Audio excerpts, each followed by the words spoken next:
Hey, everybody. Welcome back to my channel. It's your girl, Carmel Jean-Francois, owner and founder of CFIT Coaching. And today I'm bringing you another panelist from my very, very special conversational forum happening on Sunday, May 19th, 2024 at 2 p.m. The Menopause Mystique. It's a forum of 5 panelists and myself, myself, and we'll be talking about menopause in a way that you haven't heard discussed before. I'm excited because Patricia Blount is here with us today. Patricia Blount is a whole food plant-based nutrition coach who specializes in helping or assisting and guiding people with type 2 diabetes to reversing their symptoms, to reversing the condition. So without further ado, I'm sure Pat could say it better herself. I'm going to bring Pat to the stage. Pat, hello. Hey, how are you? I'm well, thank you. I'm well, and I'm excited. I'm excited that we're sitting here having this conversation before our main conversation happening on Sunday, May 19th. So thanks for being here this evening. Absolutely, and thank you for having me. Oh, yes, 100%. I'm excited that you were able to say yes. So, Pat, talk about being able to say yes. I was looking for a whole food plant-based person to be one of the panelists for the Menopause Mystique. And I was just like, who do I know? Who is in my ecosystem? Who do I know that I can bring on? And I texted you very simple. Would you be interested in being in a conversation? And I think I sent it, not even 10 seconds passed. You're like, I'm your girl. And I was like, yes. I loved that answer because it showed enthusiasm. It showed passion. It showed this knowing that, you know what, whatever it is that you're talking about, you had me at menopause and you had me at whole food plant-based, right? So I just wanted to get an idea of why you said yes and why you decided to be a part of the panel for the Menopause Mystique. Okay. Well, again, thank you for having me. This, I feel, is an outstanding opportunity for us to have a conversation, a real conversation about what happens as it relates to menopause. Some of the symptoms that we've had, how we've been able to alleviate it. And to be honest with you, it's a conversation that just doesn't happen. In various corners, we talk about, oh yeah, I'm having a hot flash or whatever the case may be. But to really have a panel discussion, bringing people together and doing a deep dive into it, and then talking about what can we do about it. I mean, it's one thing to have it, but not everybody wants to go on hormone replacement or take other medications. What are the natural ways that we can deal with this? And I just don't find anybody who's really, really willing to have that conversation. So I'm incredibly excited. I'm happy that you're doing this and cannot wait for it to occur. Oh, thank you, Pat. And I did notice something though. I noticed that conversation is being had, but not in the way that really answers all of the questions all of the time. A lot of it has to do with the hormone replacement therapy, which is important. Like, don't get me wrong. All the conversations that I've been hearing about it, very, very important for us to take note and notice. But I feel like I haven't heard enough about the women that's going through the menopause in the whole food plant-based space. Yes. I haven't heard that. I haven't really heard the conversation being led by women of color. I haven't heard that. Yeah. And I haven't really heard about the conversation taking place with regard to our sensuality, our even metaphysical healing, which we have both of those people on the panel. So we have a whole food plant-based coach, such as yourself. We have the sensual energy alchemist. We have a menopause doula. We have a nurse practitioner, as well as a menopause informed fitness trainer who speaks to the fitness and nutritional aspect of the woman going through perimenopause and menopause, which I feel is important. But what I'm especially excited about you is the fact that, yes, you are whole food, plant-based vegan. A lot of people don't even know what that, what when you just said a mouthful of whatever. Can you explain? And then there's some other aspects to what you bring to the table that I'm excited about, that I'm going to talk about. But can you describe to everybody what is a whole food plant-based vegan versus just a vegan? Yeah. And before I get into that, I wanted to say, growing up, I ate the typical standard American diet, meat, potatoes, eggs, cheese, you name it. And that was, what we were brought up with. That's what we ate. But as a result, you start having other health issues and so forth. And when I had the opportunity to really begin educating myself on what other options are out there, what's healthy, and then I came across the whole food plant-based lifestyle. And again, as I did more educating, I realized I can be healthy and not have animals. So when I'm looking at a whole food plant-based diet, I'm looking at intentionally not consuming animal products. Okay. So I'm not having chicken, I'm not having fish, any of that. I'm eating more naturally, the fruits, the vegetables every day, making sure I have my fiber, having my water. You've got to be properly hydrated. Making sure I do have B12 because we don't get that from the food. So we do take a supplement in B12. But I make sure that I'm having all of those areas, my legumes, my beans, getting my protein that way. You can get protein out of vegetables. Most people don't know that, but you can. So really, when you're eating from the earth, when you're eating naturally like that, you're getting, for the most part, everything that you need to function every day at your optimal level. So that's what I do. And the other thing that I also have included in my diet is not only the absence of animal products, but intentionally making sure that I'm eliminating, and this is my choice, salt, oil, and sugar. Because I'm also trying to get rid of the inflammation in my body, which is the foundation of so many issues and health issues that we have. So again, trying to make sure I'm reducing that inflammation by cutting those things out. And then also looking at recipes on a regular basis and converting them to plant-based, because you can do that and make them healthier.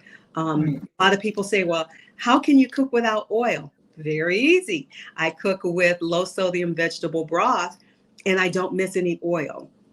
I choose not to add salt because I don't need that salt. And so really what I'm doing is really hyping up the seasonings that I have. And I have a whole cabinet full of seasonings. So I can make curry. I can make, collard greens sauteed. You don't have to cook them for 9 hours because you're cooking all the ingredient, the nutrition out of it. So those are some of the things that I incorporate in my diet every single day. Okay, so what's the difference between the whole food plant-based vegan and the vegan? So you just said that being whole food plant-based, you intentionally exclude the animals and you intentionally include the vegetables, right? Yes. As opposed to a vegan? Yes. Now, interestingly enough, a vegan is very different because I consider you can have a lot of vegan junk food, which includes a lot of your processed foods, meaning your substitutes, such as your meat substitutes, your cheese substitutes, etc. So if you're on just a vegan diet, it includes all of those things. However, on a whole food plant-based diet, I remove the processed foods, which there are a lot of processed foods. So you really begin to eat clean. When you're vegan, yes, you're no longer eating the animals, but you're also getting a lot of other things that have no nutritional value for you. Yeah, from the ultra processed foods. And it's also true that somebody could be vegan for years and never really include the plants. Yeah, never include the plants. You can be vegan and still be unhealthy. You can be vegan, still gain weight, or never because of reach your optimum level of health. Right, because of the ultra processed foods aspect of it. If you're vegan and you're not including the plants, well, what does that leave? Ultra processed foods. Yeah, and that's not healthy by any stretch of the imagination. Absolutely. So thank you for that, Pat. So I am excited about that. And another aspect of it that I'm excited that you're on the panel is the fact that you work with people in reversing type 2 diabetes. Is that right? Yes. Okay. So with regards to that, I know that I work with individuals who tend to who have come to realize that they are addicted to food and addicted to sugar. So there's, some nutritionists and medical professionals would argue that food and sugar addiction is even a thing. Like they don't want to classify it. You'll see that they have a hard time even acknowledging that might even be a thing, but it is, because we know the hold food and sugar tends to have on us when we are addicted, right? And I cannot compare myself to a cocaine addict because I've never been addicted to cocaine. Yeah. But the fact that I found myself at a particular time in my life where all I could think about was that next hit of sugar. Where is that coming from? Is that coming from the candy, or is that coming from the sugar that's in my coffee, or is that coming from the ice cream or the cake or the chocolate bar, or whatever that is? And I found myself, since I became whole food plant-based, didn't happen overnight. It wasn't by magic, but it was a gradual lean away from obsessing over sugar and ultra processed foods. And I feel like I'm in a new place. I actually feel like I have freedom in that area. And so I work with the folks like before, I want to say before they get diagnosed as a pre-diabetic or diabetic, but I have clients now that are diabetic and pre-diabetic. I have clients now that are suffering from hypertension, because it all really has to do with the same. And the reason why it has to do with the same is because, of course, the women that I'm coaching tend to be my age group. In my age group, we're just at that perimenopause stage, right? And so I want to hear from you how perimenopause really affects, or the symptoms, excuse me, let me back that up a little bit, Pat. Mm-hmm. How perimenopause affects the symptoms that we feel during, no, I'm still getting that backwards. Maybe you can help me out. How our foods, or the foods that we eat, affect our perimenopause symptoms. Mm-hmm. This is what happens when everybody gets me live. I stumble over my words and all the things. Can we blame it on the menopause brain? We're gonna. That's exactly what we're gonna do. Blame it on that. But and I'm going to use myself as an example. Prior to going whole food plant-based, and I suffered mightily with perimenopause and moving into menopause. I mean, I would start out, I'd be in a meeting at work, and I could feel the heat just rising, and it would start right here. And then before I knew it, my whole face was wet. I mean, I would have hot flashes that would not stop. The fatigue, the brain fog. I mean, all the symptoms, things that we read about and so forth I literally several times a day, this was occurring at the most inopportune time. And what I did was, in transitioning to a whole food plant-based diet, I noticed that, I haven't been having those same symptoms. I'm not sweating all day. I'm not having the night sweat. You wake up in the morning and go, okay, something's not right here. And so, but it was really the consumption of all the processed foods. I was eating a lot of dairy, a lot of sugar, and all the things that we talk about that we need to remove from the diet, I was consuming with my standard American diet. So as I started eliminating those things, I noticed that the symptoms became less and less. And when I've totally removed them, I can't tell you the last time I have had a night sweat, a hot flash. I'm sharper than ever, and I'm very proud of that at my age. And most people say, "Oh, you don't look your age." I'm like, well, I don't know what it looks like, but I'm happy to be here. I really attribute that to the lifestyle that I have embraced, which has allowed me to say, yes, I do not have those symptoms any longer as it relates to perimenopause and menopause. All whole food plant-based. That's absolutely incredible, Pat. And I think that also what attributes to that is the fact that you're salt, oil, and sugar free, absolutely. Right? Because there are clean whole food plant-based people out there that still cook with a little bit of oil and still cook with a little bit of salt and sugar in regards to maple syrup, agave, or whatever. And you've decided not to go that route. So I'm sure that all has to do with it. Now, it's not easy. It's not No. easy. People are really stuck to the flavor and the texture of that the salt, oil, and sugar brings to Yeah. food Yeah. with good reason. And stuff makes things taste good. They do. And I'm not going to lie to you. It was definitely a shift for me. You know, again, growing up on the standard American diet where collard greens tasted a certain way, and it took a certain time to cook it, and you cooked it not in low sodium vegetable broth, but I thought I was doing something with turkey legs or turkey wings or whatever.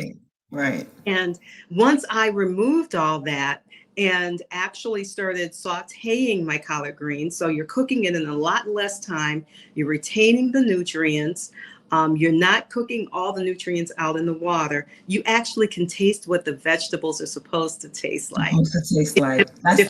I didn't realize, I didn't know what some things tasted like because we were covering it with so many things, cooking it for so long in unhealthy, whether it's oils or whatever. So now I actually get to taste what the vegetables and fruits really taste like. Wow. So, how long do you think it took you to actually start feeling a difference and realizing, you know what, I'm not having as many hot flushes as I used to, and they're not coming as frequently as they used to? How long did it take for you to actually connect the dots? Did you realize that this was going to happen? No, actually, I did not realize it. You know, years ago, I stopped eating beef and pork and really thought I was doing something because I was still eating the chicken and the fish. And at that point, I was still using the oil and I never really added the salt. That was never an issue for me, but still consumed sugar and so forth. So I was still having the symptoms. And so as I removed the other things, such as the chicken, such as the fish, and really cut out the sugar, and it wasn't just that I was adding sugar. I thought having raw sugar, I was really doing something. It was still sugar. Okay. So, you know, we're not going to get fooled by the names that we call things, but it was still sugar. So I was still having symptoms. But it was really when I removed those last remaining ingredients that I noticed an immediate change. And I'm talking, you know, within a couple of weeks, I noticed that the frequency had decreased. And then it got to the point where it stopped.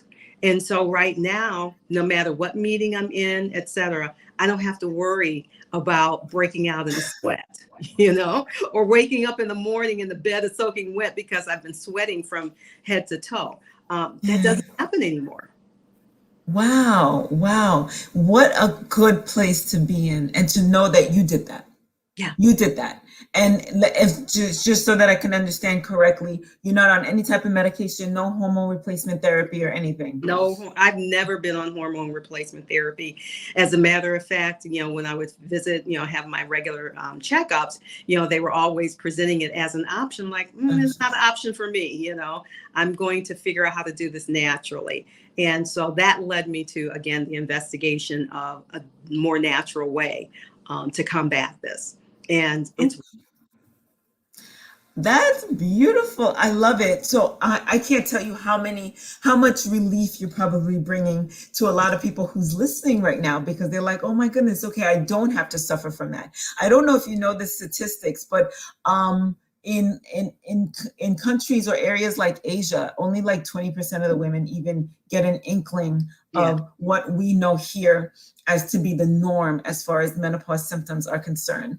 Like, and us, it's kind of 20% of us here don't know what a hot flush feels like. Meanwhile, 20% of their 80% of their community doesn't know, right? So it's amazing, and it just goes to show you it's the food, everybody. It's the food. Meanwhile, now we have a whole medical a whole different dynamic about it, because they're like, okay, these symptoms are here. And of course, America is reactive to whatever it is that we go through. So it's kind of like, let's come up with medications and therapies to help alleviate the symptoms. But why are we feeling like there's for everything? Yes.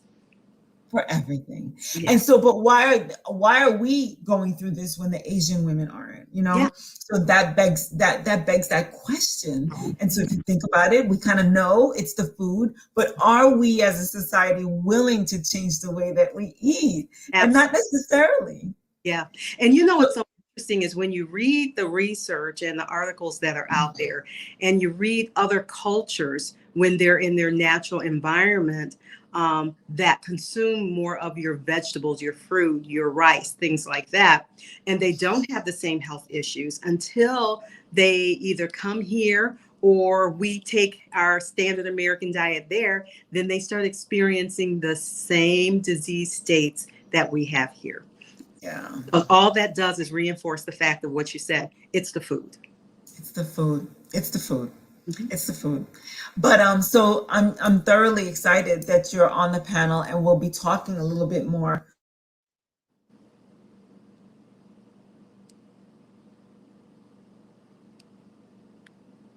Uh-oh, I think we lost her.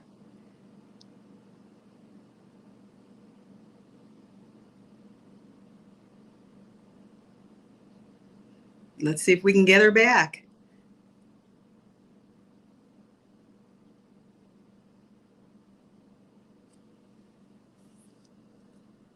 Carmel, are you there?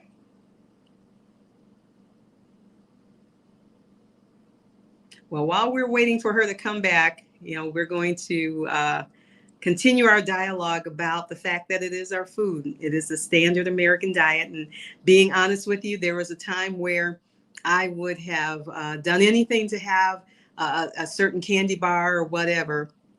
It's not the case anymore. I definitely enjoy the fact that I don't have to have that anymore. So let's see if she will come back on.